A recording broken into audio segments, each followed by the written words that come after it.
बच्चों, आज हम कक्षा 7वीं में पन्ना नंबर 63 पर जो पाठबोध रूपी प्रश्न है, शब्दार्थ है, मौखिक तथा लिखित प्रश्न है और सोचे और लिखे, इन बातों की ओर ध्यान देंगे।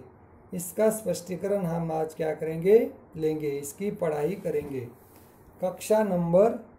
कक्षा 7वीं पाठ क्रमांक महिलाओं का अपना बैंक, पन्ना नंबर 63 पर पहले शब्दार्थ सरीखी यानी के समान, उसके समान, सरीखी के समान। अनुदान अतिरिक्त सहायता यानी मदद। ऋण यानी कर्ज, लोन। निर्देशिकाएं यानी डायरेक्टर्स। तादाद यानी संख्या, बड़ी संख्या। खतो किताबत लिखा यानी लिखा पढ़ी। रुतबा यानी सामाजिक स्तर। स्वाभिमान यानी आत्मसम्मान। वित्त यानी धन, फाइनेंस। परंपरागत पीढ़ियों से चला आता हुआ, ट्रेडिशनल जिसे हम कहते हैं। शब्दार्थ का अध्ययन करने के बाद हम बढ़ते हैं पाठबोध रूपी प्रश्नों की ओर। इन प्रश्नों के उत्तर दे, आंसर दिस क्वेश्चंस। इसमें मौखिक प्रश्न को दुकानों के बीच लगे साइन बोर्ड में चौंकाने वाली क्या बात थी? दुकानों के बीच साइन बोर्ड पर चौंकाने वाली ये बात थी। वहाँ पे लिखा था विमेंस कोऑपरेटिव बैंक। दुकानों के बीच लगे साइन बोर्ड में चौंकाने वाली बात क्या थी? दुकानों के बीच साइन बोर्ड पर चौंकाने वाली बात यह थी कि वहाँ पे लिखा था विमेंस कोऑपरेटिव बैंक। लेखिका ने क्या कल्पना नहीं की थी? लेखिका ने कल्पना नहीं की थी कि महिलाओं के नाम पर उन्हीं से चलाया हुआ बैंक भी है। लेखिका ने क्या कल्पना नहीं की थी? लेखिका ने यह कल्पना नहीं की थी कि केवल महिलाओं के नाम पर उन्हें बैंक की सरीखी संस्था चलाते देखने की तो कल्पना भी नहीं की थी। लेखिका बैंक के भीतर क्यों गई? लेखिका बैंक के भीतर गई क्योंकि वो जानना चाहती है कि महिलाओं का बैंक महिलाओं के माध्यम से कैसे चलाया जाता है। महिलाओं के लिए जो बैंक है वो महिलाओं के माध्यम से कैसे चलाया जाता है, ये जानने के लिए लेखिका बैंक के भीतर गई। अध्यक्षा को अपने विवेक से कितनी राशि का ऋण देने का अधिकार है? अध्यक्षा को अपने विवेक से यानी विचार से 5,000 की राशि का ऋण देने का अधिकार है। अध्यक्षा को अपने विवेक से 5,000 रुपये की राशि देने का ऋण अधिकार है। सड़क के किनारे सामान बेचने वाली महिलाओं की स्थिति बेहतर कैसे हो गई? सड़क के किनारे सामान बेचने वाली महिलाओं की परिस्थिति इसकी वजह से बेहतर हो गई क्योंकि महिलाओं का विमेंस कोऑपरेटिव बैंक के माध्यम से उन गोवा की महिलाओं को छोटे छोटे व्यवसाय करने के लिए, जैसे अचार, मसाले, पापड़ जैसे छोटे मोटे कामकाजों के लिए, व्यापार के लिए पैसे दिए जाते थे। मौखिक प्रश्नों के बाद हम लिखित प्रश्नों की ओर बढ़ते हैं। विमेंस कोऑपरेटिव बैंक की स्थापना कब और कैसे हुई? विमेंस कोऑपरेटिव की स्थापना सन 1973 में। इस बैंक की स्थापना श्रीमती लिबी लोबो सरदेसाई नाम की एक कैथोलिक महिला ने की थी। और वो भी 25,000 रुपये में उन्होंने बैंक की शुरुआत की।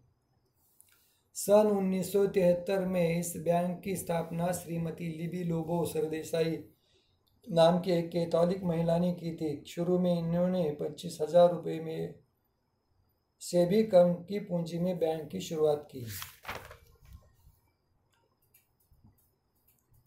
क के बाद ख, बैंक की स्थापना किस उद्देश्य से की गई? बैंक की स्थापना का मूल उद्देश्य था स्थानीय महिलाओं को रोजगार के बेहतर अवसर उपलब्ध करवाना तथा परिवार में उनकी स्थिति को मजबूत बनाना था। बैंक का उद्देश्य यह था कि इसकी स्थापना का उद्देश्य स्थानीय महिलाओं को रोजगार के बेहतर अवसर उपलब्ध कराना और उनकी परिवार में स्थिति मजबूत करना। ग, बैंक की कुल पूंजी कितनी है और इसके विस्तार की भावी योजना क्या है? बैंक की कुल मिलाकर पूंजी अब 200 करोड़ है। बैंक की कुल पूंजी 2 करोड़ रुपए की है और लगभग 5,000 महिलाएं इसकी शेयर होल्डर है। आज बैंक के पास अपनी 2 करोड़ रुपए की पूंजी और लगभग 5,000 महिलाएं इसकी शेयर होल्डर है और गोवा के अन्य शहरों में भी इसकी शाखाएं खोलने का प्रयास किया जा रहा है।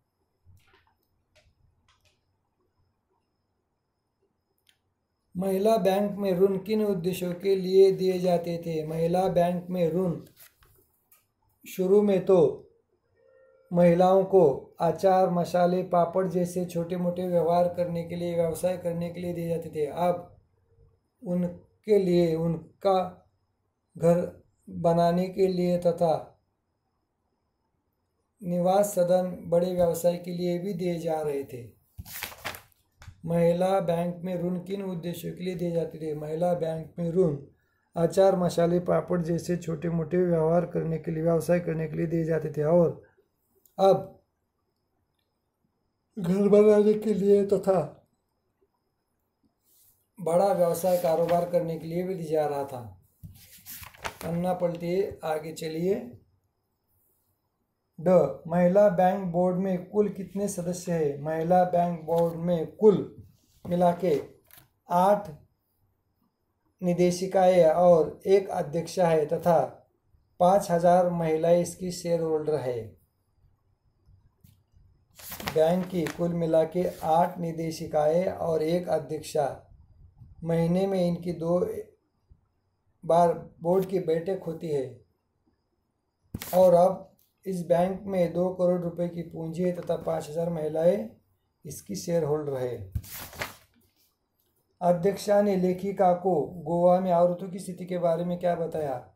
अध्यक्षा ने लेखिका को गोवा में औरतों की स्थिति में बताया कि पहले औरतें सड़क पे बैठकर व्यापार व्यवसाय करती थी, अब उनकी दुकान खुल रहे हैं और वो भी बड़े आत्मविश्वास के साथ वो काम कर रही है, बड़े बड़े व्यवसाय चला रही है और उनकी घर गृहस्थी भी सुधर गई है।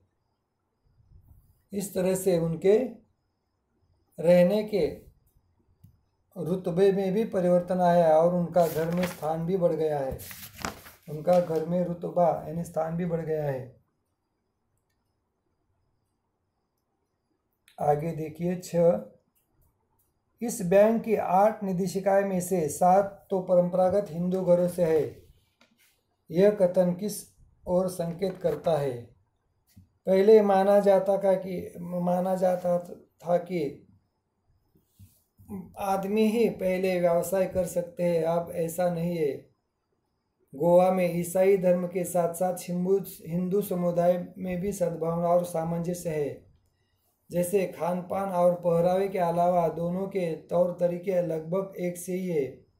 जितनी स्वतंत्र कैथोलिक महिलाएं हैं उतनी ही हिंदू भी है। जितना वे घर से बाहर निकलकर काम कर रही है कैथोलिक महिलाएं, उतना ही हिंदू महिलाएं भी घर से बाहर निकलकर काम कर रही है। इसलिए तो आज बैंक की 8 निदेशिकाओं में से 7 परंपरागत हिंदू महिलाएं हैं।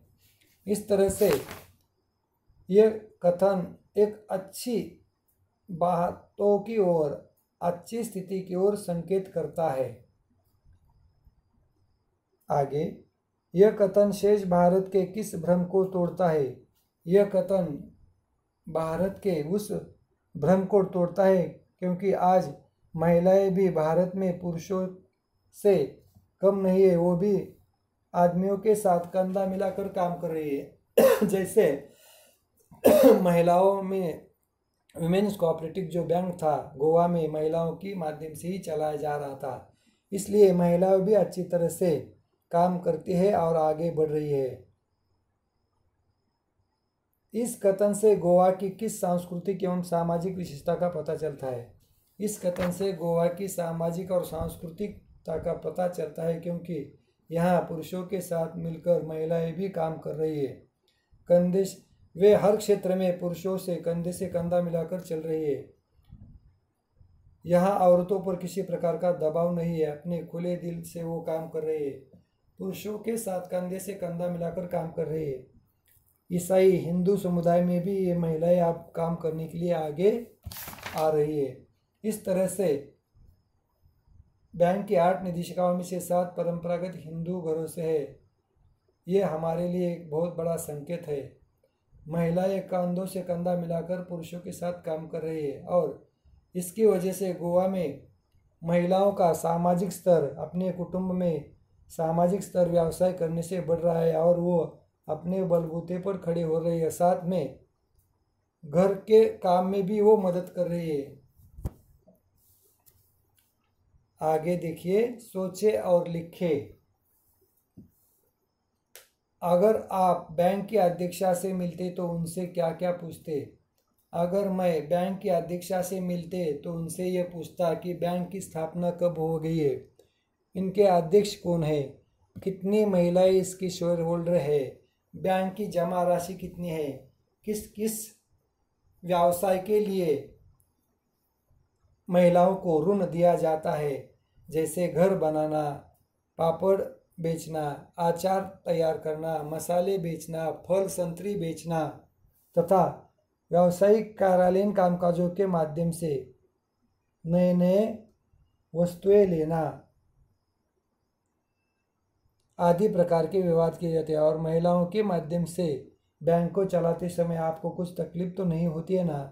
कितने सदस्य है, बैंक की स्थापना कब हो गई है, कौन है इसके अध्यक्ष, डायरेक्टर कौन है, ऐसे कई प्रकार के सवाल हम बैंक की अध्यक्षा से मिलते हैं तो हमारे मन में आते हैं। यानी कार्यालयीन कामकाज के माध्यम से आप लोग बैंक की अध्यक्षा को मिलकर सवाल पूछ सकते हैं। इस तरह से आज हमने कक्षा 7वीं में हिंदी विषय को लेकर शब्दार्थ, पाठ बोध रूपी प्रश्न, मौखिक, लिखित तथा सोचे और लिखे इस भाग का अध्ययन किया। जैसे पन्ना नंबर 63 और 64 पर जो प्रश्न है, इन प्रश्नों के उत्तर आज हमने लिए हैं। आगे की जानकारी आगे की ताशिका की समय करेंगे। यहाँ पर रुकते हैं हम। धन्यवाद।